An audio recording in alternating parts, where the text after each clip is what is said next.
ನಮಸ್ಕಾರ.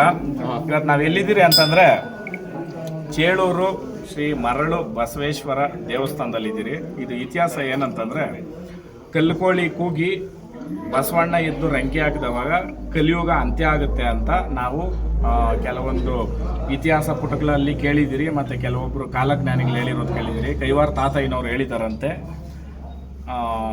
ಅದ್ರ ಪ್ರಕಾರ ಇಲ್ಲಿ ದೇವ್ರಿಗೆ ಏನಂತೀರ ಸ್ಥಾನ ಇಲ್ಲ ಅಂತಂದರೆ, ದೇವ್ರಿಗೆ ಅಭಿಷೇಕ ಆಗಲಿ ಆ ಥರ ಇಲ್ಲ.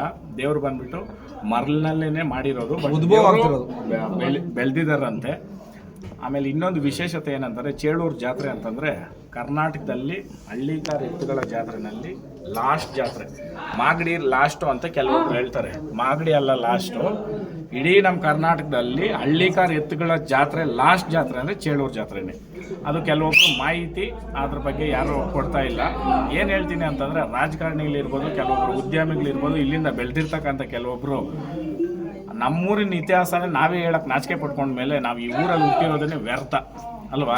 ಯಾಕೆ ಈ ಮಾತು ಹೇಳ್ತೀನಿ ಅಂತಂದರೆ, ಇವತ್ತು ನಾನು ವರ್ತೂರು ಸಂತೋಷ ಅಂತ ಹೇಳ್ಕೊಳ್ಬೇಕಾದ್ರೆ, ವರ್ತೂರು ಅಂತ ಬರಬೇಕಾದ್ರೆ ನಾನು ಆ ಪುಣ್ಯ ಭೂಮಿನಲ್ಲಿ ಹುಟ್ಟಿದ್ದೀನಿ, ಅದಕ್ಕೆ ನಾನು ಏನಾದರೂ ಮಾಡಬೇಕು ಅಂತ ಅಲ್ವಾ? ಆ ಕಾರಣಕ್ಕೆ ಕೆಲವೊಂದು ಷಡ್ಯಂತ್ರಗಳಿಂದ ಕೆಲವೊಂದು ಜಿಲ್ಲೆಗಳು, ಕೆಲವೊಂದು ಊರುಗಳು ಮೂಲೆ ಆಗ್ತವೆ. ಬಟ್ ನಾವು ಯೂತ್ಸ್ ಇದ್ದೀರಲ್ಲ, ನಾವು ಅದನ್ನು ಎತ್ತಿ ಹಿಡಿಬೇಕು. ಕರೆಕ್ಟಾ?